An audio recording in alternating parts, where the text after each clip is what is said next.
I'm starting my new life this evening, and today I'm delighted to invite Russian mezzo-soprano Ekaterina Gubanova, who is famous for interpreting Wagner roles and also many others in French, Russian, German repertoire, and she has appeared in many opera houses and has worked with many conductors. So now I'm just waiting for her to find out how to join, because it's her first Instagram double live.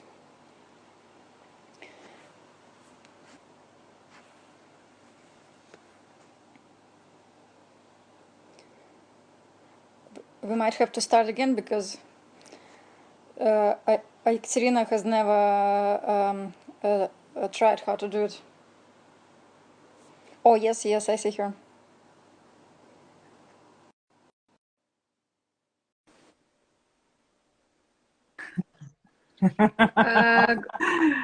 Добрый вечер. Поздравляю вас, что вы смогли справиться с этой технологией. Переходим на английский, чтобы больше ваших поклонников могли понять. Как вам лучше, как вы думаете? На русском? Yes. I thought even if it's a bit strange that we're both Russian speaking, but it's better. I'm thinking that your face has maybe... It's white, yes, I don't know. Yes, white, yeah. What the hell? Like move the source of light a bit. Well, it's the window.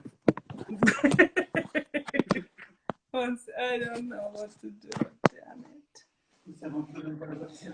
No, questo davanti che mi fa. Just one second. Yeah. Fuori. All right, let me just find a place where I'm not too light. Doesn't matter. There we go. Yeah, that's perfect. Yeah. Thank you so much for joining, and you have such an incredible career. I wonder whether during these times you have a role that haunts you, that comes to your memories, and you wake up and remember some performances from the past. Well, in the worst sense of it, haunts is that Vino said in particular that production in Bayreuth, because now it has been cancelled twice. And this is probably something that I'm thinking the most nowadays. But so you're thinking not of the successes but of the cancelled performances, right? Isn't it the word haunted has a bit of a negative meaning for me, so I couldn't be haunted by success is nice, no? Well, let's start by the start, and can you tell me why did you firstly decide to begin the music education, and secondly why you at some point decided to switch from piano to vocal training? Right. Well, the music from the beginning, it's all my mom's fault, because she was way too attentive to me. And I remember I started playing some tunes on these little musical instruments that we had in the kindergarten. And my mom noticed, and she sort of scrabbled her contacts for a teacher. And she took me to that teacher, and she said, yes, we could start. And we started with piano, because she was initially a piano teacher in the college. And so I just continued to be a pianist until it was my time to go to try to get into college. And this is when I discovered that I'm too scared to play in public. So, you know, the minute it was somebody else apart from my teacher, my hands just went, and yeah, so that was kind of over then. It's a pity, but you know. So then I went to, I thought that I always liked singing in the choir, and actually I wanted to choose a department in the college that that would be very strong musically, that would have strong piano and strong musical theory, and also some fun apart from all the, because you know, to be a to study only theory or only an instrument is different. So and then so I chose choir conducting, because there you get to do and to be on stage as well, but with many others, so it's different. Did your conducting experience help you in your future career, or was uh, an obstacle in a way that you knew better than the conductor you worked with? Well, in fact, the most help that well, apart from the fact that I can read the score, that I know what it's like to sing in the ensemble, to actually listen to your partners instead of just opening your mouth and screaming all over that, and of course the understanding of the gesture, which is very, very important, because for a conductor it's frustrating when conductor cannot be understood, and we have many conductors whose gesture is not very clear, or so particular that without knowing what's in the mind you can't really understand, because there's no one, there's no two, there's no three, there's basically nothing. So I kind of I'm happy that I don't have this problem, you know. Actually, when you mentioned, I thought, but who teaches the conductor to be understood? Because of course nobody wants not to be understood, right? Everyone wants to have a clear gesture. Let's say that also not all the conductors education. Some of them are instrumentalists, some of them are singers, so not everyone has studied to conduct. Of course, we were taught to be clear, and then one can understand. I think when one is wants desperately to learn, one tries to see also in other conductors or in your fellow students which gesture is more understood, you know, what would be clear, because when it's not clear it's very embarrassing when you do something with your hands and then the orchestra is silent. Oh my god, you know. So yeah. But I find it strange that nobody during the studies nobody understood that you have an extraordinary voice, or you practice the vocal thing. I didn't have the voice. It's very simple. It was not there. It was not there. I think, well, I can only judge from my own experience, but the voice, especially in women, probably is a hormonal thing, and so until you are ripe, let's say, it doesn't always show itself.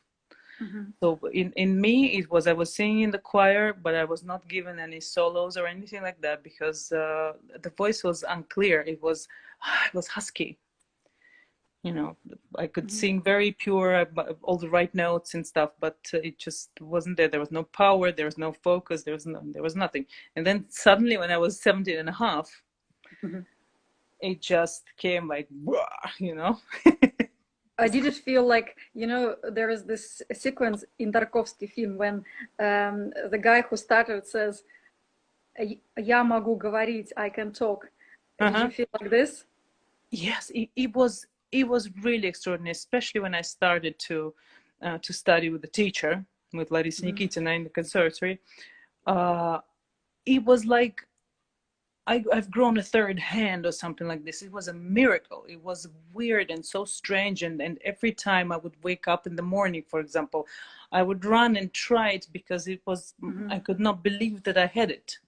It was something that was coming out. Now I'm more or less used to it, more or less. But yeah, it was crazy. I was humming and singing everywhere. If I went to a summer house, dacha, I would go into the woods and try the voice, because I couldn't believe it's there. So the way you describe it, you feel it's almost like another creature that you tame, like sort of your a magical animal that you have in you, and you express it only by God's wish, even, yeah? Yes, yes, and by well, initially, of course, but recently I understood that if you don't know what you're doing with your Mm-hmm. technique, you might as well lose what God has given to you pretty Mm-hmm. quickly. Mm-hmm. And it's one has to be very clever to notice it, because nobody really, especially when you make it quite far in the business, nobody would really tell you, oh, listen, darling, you don't sound as you used to, you know. So some people could be even happy that you are not as good anymore. So yeah, yeah, there's a lot of that. But So, but then probably someone at that stage was kind to you and kind of advised you what to do with your voice. Could you describe this um, steps that you made to develop your voice and to start a career? well, it's all thanks to my first teacher. The first Mm-hmm. teacher with whom I studied before making the exams in the conservatory. Her name was Larisa Nikitina. She's unfortunately not with us anymore, but she was with the first group of singers from Bolshoi who went to study in Milan with Scala. Mm-hmm. Mm-hmm. And so she gave me this Italian way of singing, this chiaroscuro, all this. But I did not quite understand uh, the importance and the depth of everything that she was telling me then, because I Mm-hmm. was very young and stuff. But I religiously remember all the exercises that she gave me, and I still do it up until now. I studied with her. I counted later for 42 lessons I took. 42 lessons in the space of I don't know, 4 or 5 months, something like that. Then I Mm-hmm. entered the conservatory, and then I was assigned to another teacher, unfortunately. So this is when my voice lessons finished. Mm-hmm. And since then, I'm studying by myself with what Larisa Nikitina gave me. But And then why Sibelius Academy and the Young Artist Program at Covent yeah, Garden? I'll tell Were you they why. useful? Of course, immensely Mm-hmm. useful. First, the days when I studied in the conservatoire were very different from now. There was no internet, there was no YouTube, there was no scores online. So Mm-hmm. technically, it was quite difficult for me to get something from there, because I have arrived with choir conducting education, which is much more but the level is much higher than the general education of a singer, because the singer usually starts very early and goes, oh, I've got the voice, I don't have to do anything anymore, you know, only study the voice. But I had already behind my back harmony, the score reading, all this sort of stuff. I played the instrument, so I didn't need all I needed is fresh material. I was hunger to know about opera, because when I was conducting choir, I was not that interested in opera. Mm-hmm. And then we studied church music, for example, a cappella singing. It was quite different. And so the fact that in the conservatory you could not take a classroom to study, or it was extremely difficult to get the score from the library, Mm-hmm. uh, you know, I was there, I didn't know what to do. And plus I was with a teacher that with another teacher, not with the one with who I wanted to be. And voila. So and Helsinki. Why Helsinki? Because my stepfather is a Finn, and we used to go to summer holidays there. So it was not. Mm-hmm. I didn't speak Finnish, but it was not an entirely foreign place, and it was Mm-hmm. quite near also. And they had this amazing conservatoire, this Sibelius Academy, where Mm-hmm. you have. I remember first time coming to the library, I was knocked out by all the materials that they had. They had these amazing LPs, the fresh productions from the Met. You know, I discovered, Mm-hmm. I don't know, young Luciano Dintino, the new, all sorts of things, all sorts of it. Mm-hmm. So basically, and then they had the classrooms available. In each classroom there was a Yamaha grand piano, and you could stay there. You just had the key to the building, you know. So I just stayed there. I sang until I couldn't speak anymore. And then I played the piano until I was half asleep. So basically, yeah, these were the And then you went back and studied this course also, yeah? yes, yes. I had everything. I don't even but remember doing anything else, just studying. There was, but it was a great time. It was a great time, and also, uh, I must say that when I was in Moscow, the system in Russia, I don't know how is it now, but you really had to go to how to say, to bosses and bring flowers and make people happy, apart from studying well and being on time and all other professional stuff. You have to go and bow to people. I never do this. I never liked it. It's not my thing. It makes my skin crawl. I don't like this thing. If I like the person, I'll be nice to them anyway. So it's and so there I was treated in Moscow. I was treated not so. Also, at these times, I believed that I was so incredibly talented that I deserved special treatment and stuff. The And I star was not. treatment, yeah. Yes, when I came to Helsinki, I think I immediately got the best teacher, and the one with most experience, with most knowledge, with most character, and Lisa Linkomalmio, the one who taught Karita Mattila, and then there was, of course, she didn't teach me any new technique, but she spoke a lot about musicality, a lot about now I regret that I was again quite stupid and I didn't quite listen. I remember the main thing she used to say, don't shout, don't shout. But I was so concerned about being louder than everybody else, and it's just boring. Yeah, but there I got everything, all the materials. Then I started, of course, to speak Finnish there, and then my English also became better because there most of the students are international, so we spoke English. And so these were great days. These were I could study whatever I wanted. I could study, and I had the means to do that. So that was cool. That was cool. I've heard so many things about this young artist program at the Royal Opera. Was it led by Antonio Papano then, or by somebody else? We've never actually had like a leader. Who was the leader? No, we had a chief administrator who was T.C. Dutton. I'm not even sure that she's a musician. We had a chief coach, piano coach, but whichever conductors were available for extra sessions or visiting conductors or the main conductor of the house, like Tony Papano, we managed to get some lessons with them. And but we didn't have like a chief musical director, let's say, of the program. Was it your springboard for the future career? Is it after Royal Opera that you started to sing internationally? Well, yes. It's the most important thing that happened. Well, apart from the fact that I studied like crazy, whichever was available, I studied all the language coaching, acting, everything. I really sucked it in, because you can say you can finish Oxford and still know much less than your other colleague. It's I was very eager to do it. And the important thing was when I met my first agent. I went to this little international competition near Bordeaux, and I met a young agent who was just starting to work with IMG.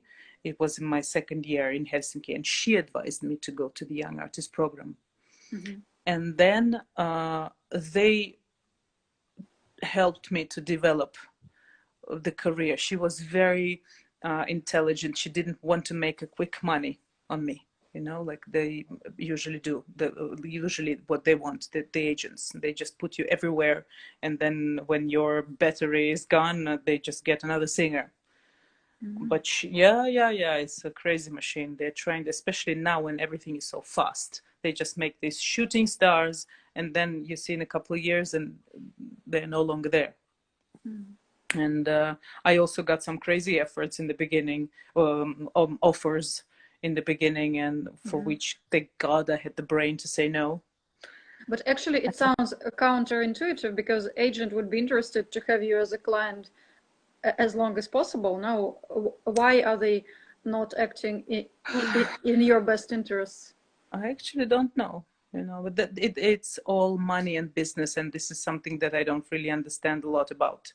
What I instinctively understood is that if I start singing the roles that they were offering me at 26, at 24, I would ruin my voice very quickly, and that's it. So I said no to all these things. Then gradually the agency understood that I'm not going to do this big stuff, and they managed to get me small roles with very nice conductors in very nice opera houses. So, and it was my task to go, I don't know, to Salzburg, for example, and to sing the third lady in Magic Flute so well that Muti would notice me, this sort of thing, that when you don't get much solo, but you get noticed if you're really good. So basically, to make an impression, even with a short appearance on stage. Right? Exactly, and that's how my career started. So by doing small stuff very, very well with good conductors in great opera houses, and then I got reinvited, and this is how then I got bigger stuff. And how did you know at some point that you are ready, say, for Wagnerian repertoire? I think we never actually know. It seemed like a gamble. It seemed like a gamble because I remember when I was just starting with my first Wagner role, which was Bangen and Tristan.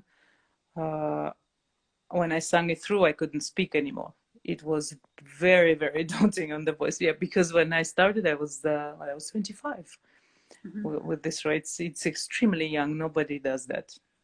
But somehow, I was lucky that I had two visionaries in my career. Eva Maria Wieser, who is still with us, luckily, and Gerard Mortier, who is dead. And they both really believed in me, and they saw what kind of a person I am, because it's also very important for the career. One needs to be ready to do big stuff. And they sort of carried me with offering me smaller things until I was ready to do the bigger stuff. And that's just these two people I'm very grateful for, of building my career. Then how did you feel that was like, so the big stuff is Brangene, Freak, right? Maybe Marina Mnishik, right? Could you say that it's a bigger role? Marina Mnishik is vocalist, quite. But bigger stuff, let's say. Yeah. Yeah, the connection is funny. Sorry. No, I want to say, what do you feel as a singer when you are doing the most difficult role? Do you feel like a marathon runner? Do you feel that you are beyond yourself and you are sort of somewhere in the clouds, like not on earth? So I just want to explore whether it's the real life of a singer, or whether you go to some kind of ephemerical, beautiful world of singing, like when you sing the toughest role on stage. Well, I think singing the toughest role requires an enormous concentration and control. So I personally cannot even imagine going into the clouds for 1 second. It's a constant brain process. So, and particularly if the role is new, the roles are, for me, are difficult when they're new. And the new role, what does it mean? It means that you are not 160% with text yet. It means that you still need to look at the conductor. It means you just can't let go. You're thinking about certain notes and stuff. So it's concentration. It's brain work at its craziest. I'd say, for me. What were your best experiences of conductors you worked with, and what kind of the quality the conductor should have to be an ideal conductor for an opera singer? Well, a conductor is a little bit like a husband, you know. One is good for me, and the same conductor is shit for the other. So it is so personal. I can tell you what I personally need from the conductor. For example, I don't need a clear gesture. I don't care. So other singer would say, I need 1, 2, 3, or I hate him, you know.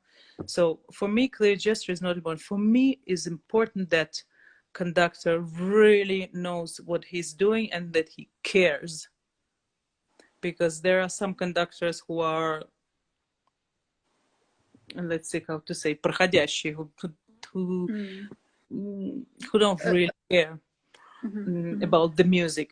I like the conductors who are respectful to the text and to what the composer has written. That's important for me because this is how I study. If I come to the conductor and he tells me to do the opposite of what's written, I don't like it.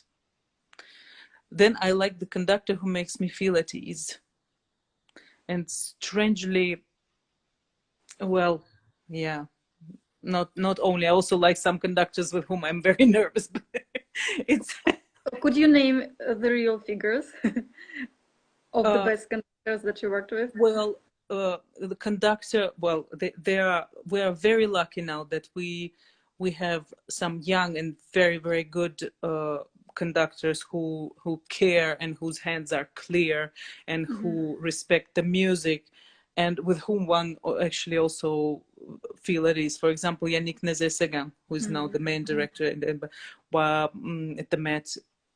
First time I worked with him, I think it was 2010 or 9, many years ago, when he was still in Rotterdam, and I was very impressed, and I'm so happy that he went that far and that he's doing great. He's really passionate about doing it right, you know, and his gesture is a beauty to look at. That's also quite like Muti, for example. He's God, you know. If you look at his gesture, there is no gesture more beautiful than he does. and beautiful and clear. And he kind of takes your sound into his hand and he pulls you with him and you do things that you thought you couldn't do. Even technically, by magic, you know. These are some. Then there is Gergiev, who is with this constant tremulation, with he wouldn't look at you never, but he creates such magic. There was one concert in Rotterdam, we sang Des Knaben Wunderhorn, and he with the sound of the orchestra, he managed to create such an amazing ethereal effect that I forgot that I had to start to sing. And it was Des Knaben Wunderhorn for the first time, so I was concentrated. It was not something that I kept doing, you know. So this just magic, you know. It's I've been crazy lucky to work with good conductors. Then there is this young, fantastic conductor and also Wagnerian on the go. Oh God, I'm so sorry if I can't remember. Juraj Valchuha, with the one who is chief conductor in Bologna now. Is he? Oh no, sorry, or in Naples. But he's Serbian. I think he, well, young for a conductor. He's my age, but for a conductor, he's a baby. And fantastic, really, really fantastic. So there's a lot of joy of knowing that, because one hears often that, oh, the opera is going down, there are no more voices, there are no more conductors, but I don't feel that, not according to my experience. I think we're doing quite well. Do you have to study all sort of the histories that are around the opera, say with Mahler, to study why your Nietzschean part is there, or say in Wagner to study all the philosophy of Schopenhauer and, you know, all these ideas that came to his head? So kind of to go into the literary background and into the plots of the operas and the history of when they were written and so on. Well, I'm not one of those singers who does a lot of this, I must say. I try to drag it out from the text and from the music And because my way of learning the role, first of all, I study on my own always. I don't take a pianist. I take a pianist only the last week before I need to start rehearsing. So I chew every bar until it has a hole in it. You know, I will find every intonation, every intent, every color, every syllable, everything I will dig by myself. So because I also believe when one achieves something by himself, it's deeper and it's more, how to say, it's выстрадано. How would you say? Authentic, probably. Yeah, Yes, but and usually, yeah, I don't know, the theory part, and of course it's nice to know things around, and that some things I do know, of course. But I'm not one of these singers who would read books and about around the piece. I would rather, you know, when I have Waltraud Meyer in the cafeteria alone sitting at the table, of course I'll jump in and I will ask her things that I want to know, and that's really cool, you know. So and most of the top people are very friendly, I must say. That's also great. Can I ask two questions connected to Russia? First, how do you feel when you're singing in Russian operas, say Boris Godunov or the Tsar's Bride? And also, how do you feel when coming to sing at the Mariinsky? And maybe if you can talk about Gergiev more, Yes, even yes. after you have talked about him already. Well, unfortunately, Russian operas, I can't even remember when for the last time I sang a Russian opera. So it's there are so many wonderful Russian mezzos who can do it better than me. Russian opera roles are written for much darker voices. My voice is Zwischenfach, like they would say in German. It's somewhere between mezzo and soprano. So most Russian roles are just uncomfortable for my voice, and then there are lots of Russians who can do it. So once, you know, I got into Verdi and Wagner, it's I don't know. Don't get asked. Yeah. And but then so when you came to Mariinsky, you sang not the Russian repertoire, but something else, right? Well, what did I start with? I started with Mahler too. That was my first thing, and it was on tour with Mariinsky.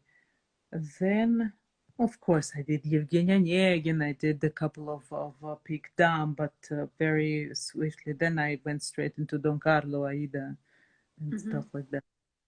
So, because of course, when you go into the theater that has a troupe, that has a how to say, a repertoire theater, that has a group of soloists that belong to the theater, you get asked to sing things that that they don't have singers for. And that was the moment when perhaps Mariinsky had less mezzos of my type. Now they are flourishing with the Ekaterina Simichuk, with Yulia Matочкina. They are fine, you know. But when I came in, there was a little bit how to say, пересменок or something like that, of generations. A lack of singers. No lack, not really, but something in this repertoire that was missing. How do you feel about the general atmosphere in the Mariinsky, the audiences in St. Petersburg, and Valery Gergiev as a person, as a musician? I can tell you that I cannot be objective towards Mariinsky because I studied there.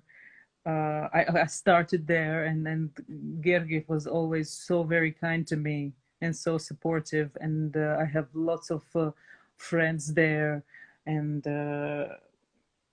I mean, I love them. I really do. Of course, there are particularities with every theater, with atmosphere. There are things that I like less and things that I like more there. But it's my country. It's my how to say. It's Mariinsky is my nest. You know, this is where mm, where I was received kindly in my own country for the first time. There was Mariinsky, not Bolshoi. Bolshoi came much later, and it's also quite nice. I'm always happy to come back and sing in Russia.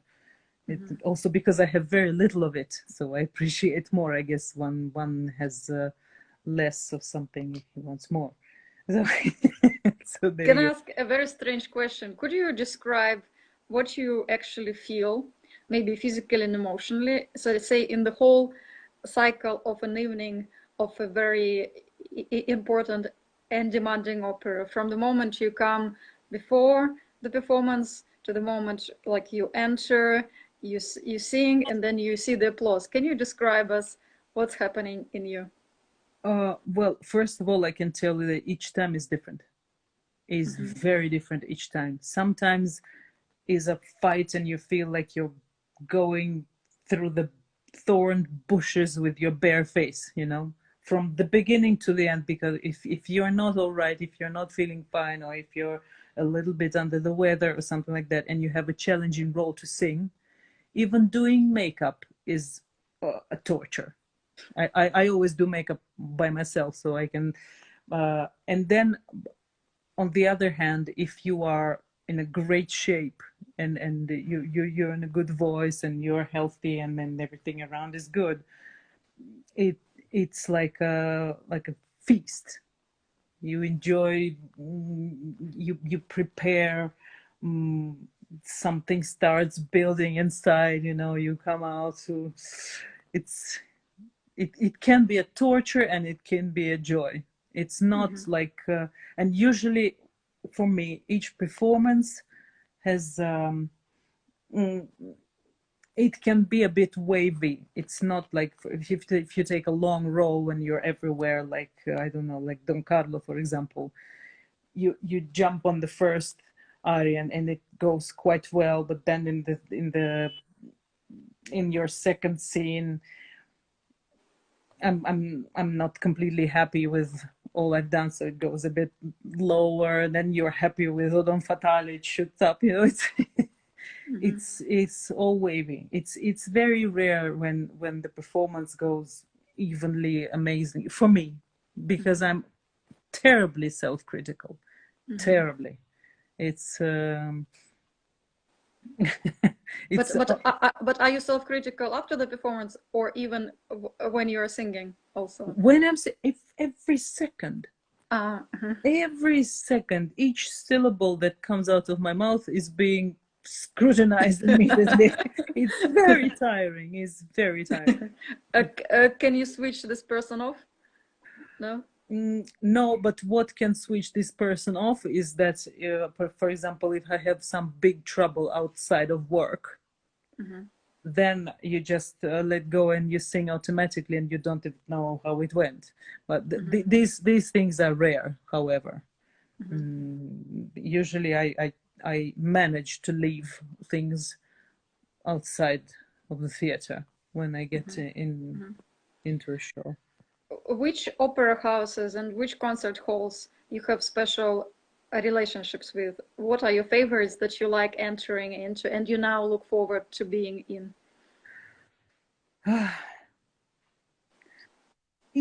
Well, I mean, we all singers love halls that have great acoustics, because this emphasizes our voices. It's, you know, it does all the wonderful extra things, helps you. So of course smaller theaters are always nice for that you don't have to scream over the masses, you know. But there are some exceptions. For example, the Met, even though it's so huge, but it has this wonderful way of, I don't know, this is a great acoustic that nobles up your voice, which is wonderful.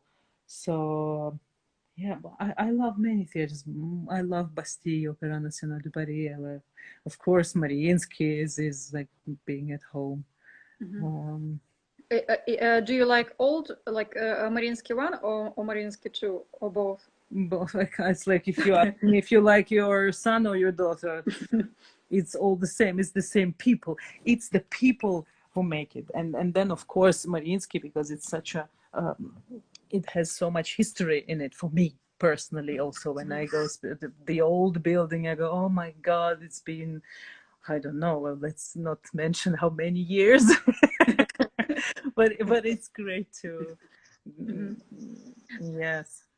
There are some theaters, for example, with the really comfortable backstage, like Teatro Real in Madrid is beautiful. They have these velvet sofas and little bedside tables from marble, and this little bowl of candies you'll have, and a humidifier, and there's comfort. We all like comfort, no? Oh, well, they would probably now have sanitizers everywhere, I think. Don't even mention. I was so nicely distracted by our talk. I forgot about Well, one more. How do you care for your voice, and whether all the traveling takes a toll on the physical condition of the voice?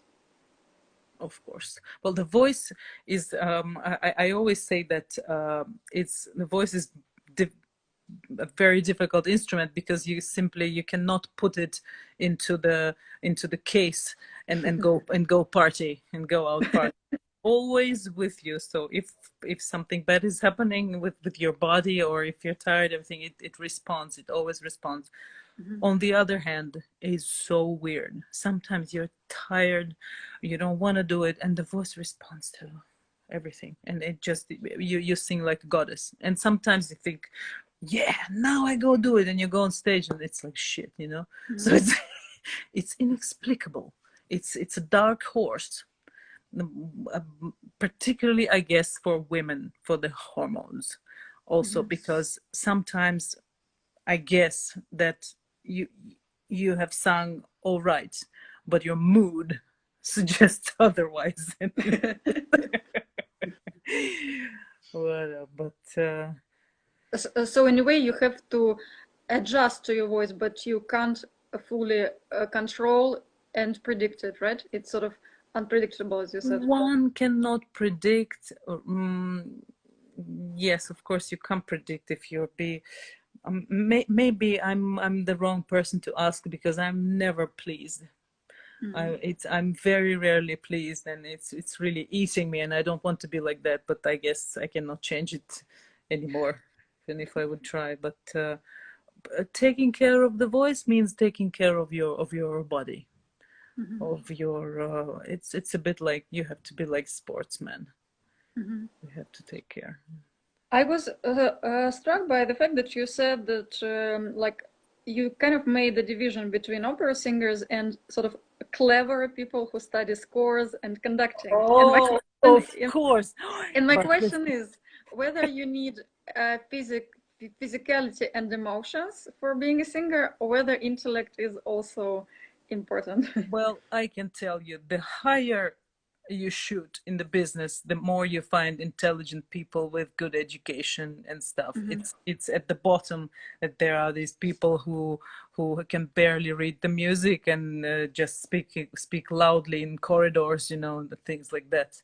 This stupid stuff. So basically, you find out that I don't know, that Hibla Gesmava plays fantastically piano, you know, that Simon O'Neill is can sight read Götterdämmerung in front of you, you know. It's the education is very, very important. And of course, because before I did not belong to the world of opera, among conductors there are so many jokes about opera singers. Oh my god.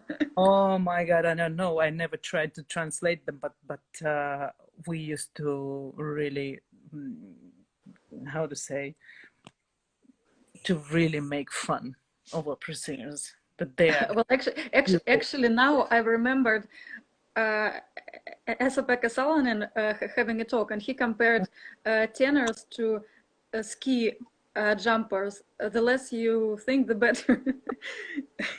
Yes, it's insane. I know. What my conducting professor used to say, that well, I don't know, I'll say it in Russian, you translate.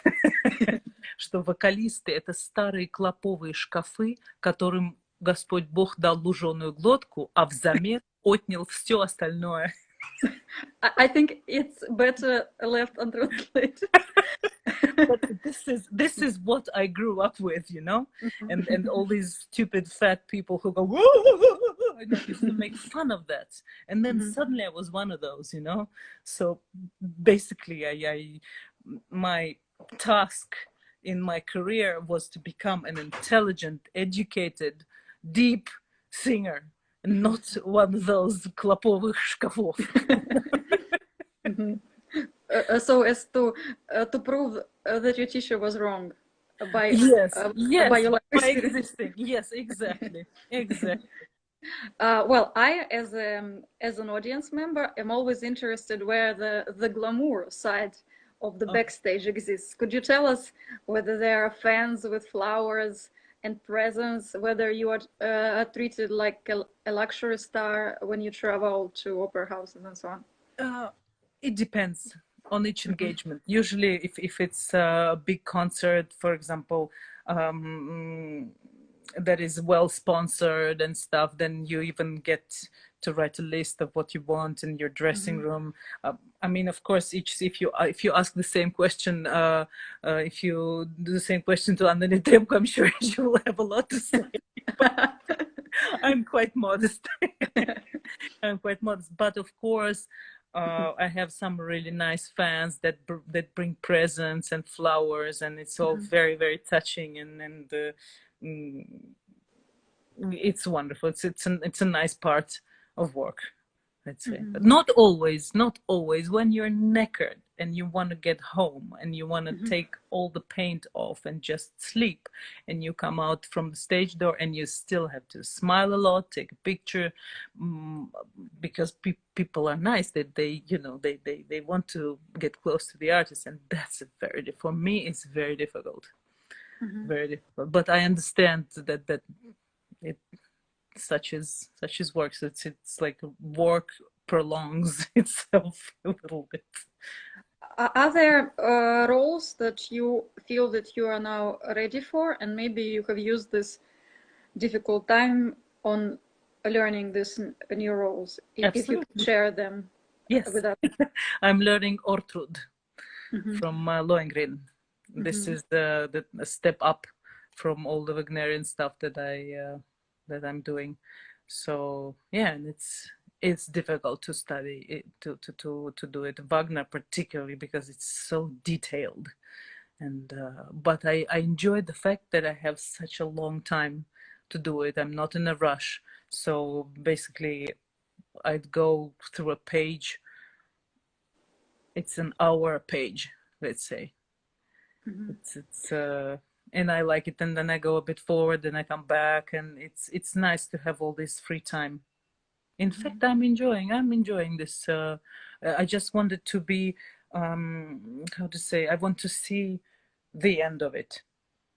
Well, because in the beginning, everybody does. Yeah, in the beginning it was like, oh, a couple of weeks, then okay, oh, a couple of months, no, oh my god, you know. So it would be nice to know when it's over, when we can continue.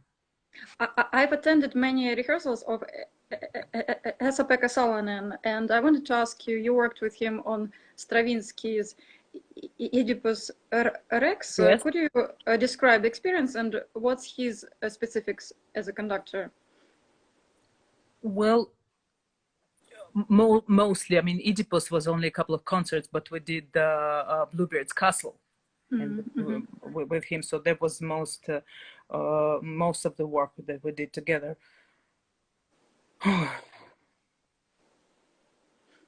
Well, as we know, he's specializing in modern complicated music, and what it did to me, particularly for Bluebeard's Castle, is that he knows the score inside out, and it's quite complicated. It's a complicated score, and he was able to open, like you need glasses and you don't see anything, and he gives you glasses and you see, you know, it opened up the score, and that was quite extraordinary. It was quite extraordinary because mostly with music like that, I tend to, my ear maybe is too simple. Um, you hear it generalized, like a mass, and only maybe a couple of things that stand out. But with him, everything came out, and it just was like so wow. So then, Was it the same with Stravinsky? I know that Stravinsky is his specialty also. yes, yes, yes, yes. No, it was every time with him was great. As I said before, I'm really lucky with conductors, with my conductors. Super lucky. Well, I have to bring you back on Earth, as we say, and could you describe us what is in your pipeline, what actually can happen in Rio after, hopefully, the pandemic is over? Well, my Tristan at the Met has just been cancelled. But I think my next engagement would be Lohengrin in the Staatsoper in Berlin. And and the rehearsals are in November. So even if they don't know whether they will be able to run, they will have the rehearsal period, or they have to know that they'll The be able. rehearsal period is in my contract. We don't know, but as I have some friends and colleagues who work in the opera, they say that things are slowly getting back to normal. So I think in Europe, in America, it's a bit tougher. It's a bit different. But Do you think what do you think? I know it sounds strange, but what positive things could happen after this period? Would we learn something that we wouldn't have learned otherwise? well, I can tell that there are people who learn and there are people who never learn. So whichever happens, so there will be people who will learn a lot from this, and there will be people who were like this before and will stay like this after. So it's well, I can tell you that I I have gained so much more knowledge about family life and about staying at home and about being a woman at home. And it's absolutely priceless. It's a great gift because since I started the career for 15 years, I never stopped. Like the biggest vacation I would have would be 10 days, So this is a blessing that I had this possibility to stay at home. It was always my dream to actually get homey somewhere, and being in this beautiful place now, it's really it's a gift. So yes. I'm also wondering whether all these phones going off would not be any longer a problem, because people would be so tired of getting glued to their phones, so that they would be actually happily switching them off during the opera performances. Well, yes, I think to be in the opera, to be in the theater will be an amazing Yeah, experience. like a special gift. Yeah, exactly. Yes, yes, yes. Maybe there'll be more appreciation for that. For sure, for us, for artists, we will appreciate more, I think. But what do you think about this possible social distancing rules with the seats? Sort of the opera house is only able to take in a reduced number of people. Would you be ready to sing to such a house? Oh, do I care? I would sing if there's one person there. I don't care. It doesn't matter. I think it's all temporary. I think, like my dentist used to say, is when I asked him, "Oh, can you see if this feeling is temporary?" He told me, "My darling, everything in this life is temporary." so we'll get through this as well, I think. Well, hopefully, yes, because being stuck in my apartment in St. Petersburg with nothing working and Russia having lots of infection cases, the borders closed. Yes, yes. My mom is in Moscow. I can relate. Yeah, actually, Moscow is the craziest place to be now because, yeah, as you know. Yes, yes. But my mom is like me. She's positive and full of energy and. Have you been watching this video content that has been offered by all the opera houses? Have you been watching your colleagues in different performances or yourself? No. No? I'm not a fan of watching especially myself. I get really I don't like watching myself. But No. but some people have been saying that maybe this time would teach all the opera houses to create more digital recordings than ever for a possible future case like this. So now Yeah. we'll have maybe all things will be recorded. Possibly, and it's not a bad thing. It's not a bad thing because there are so many great performances that go unrecorded. I don't know. I could think of an example. Yes, the Tannhäuser in Amsterdam that we did by Christoph Lloyd. Oh my God, it was a genius production, all well sung and everything. And unfortunately, there is no proper recording of it. And this is something that it's a crime, you know. Yes, I think things should be recorded. Can we finish off by you describing to us your happiest operatic experience in your life? My happiest operatic experience. I had so many. I'm so lucky. I had so many. Each of them is special and different. And God, I don't know. I guess maybe the first success at that after Tristan in Bastille, when I was very very young, when I came out for the first for the curtain call, and I was washed away by the wave of the applause for the first time in my life. And that was quite I remember actually being I felt like I was pushed backwards with the wave of sound, and that was of course unforgettable. But there are, you know, a happy musical experience can be a routine show number 3 in the run of 7 performances, that just everything comes together, you know, that everyone is feeling good and you're feeling good and the conductor is on the go, and the audience is attentive, and everything just and that becomes suddenly the best experience. It's yeah, And I can't actually, really. the paradox is that maybe the recording team would have captured the other performance. So you never know whether you are capturing the best performance Yes. of the whole run, yes?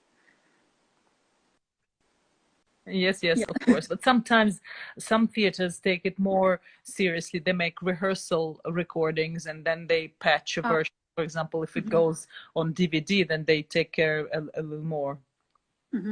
But of course, one can never. That's the beauty, I think, of the live performance. That you never know how it's Well, going to be. well, I certainly wish to see you soon on stage. If I can travel to any country Yeah. where maybe not to the States, but in some European country, well, to Staatsoper Berlin, I could Yes, travel, yes. absolutely. Let me know. And greetings from St. Petersburg. I'm so happy to meet you in person for the first time in my life. And please come more to Mariinsky. Of course. Yeah. And so this interview would be recorded on my page, and so everyone who has missed the part or maybe wants to see it again, everything thanks to new technologies is now Yes. to see. So I hope you and your family stay safe Yes, I wish the same. in Italy, and yes, and I'm happy that the country has overcome the crisis that it was in March. So yeah. So It will and be the actually, same in Russia. It just needs a bit of time. yeah. Well, I hope maybe in 2 months For will sure. be fine. Yeah. So great to connect. I had a most amazing hour. Спасибо большое. Берегите свой голос, себя, и чтобы позитив, какое-то ощущение, что все будет нормально, скоро с вами оставалось. И тогда, может быть, в Берлине вас увидим скоро. Да, обязательно. Новые Договорились. роли. Спасибо большое. Спасибо.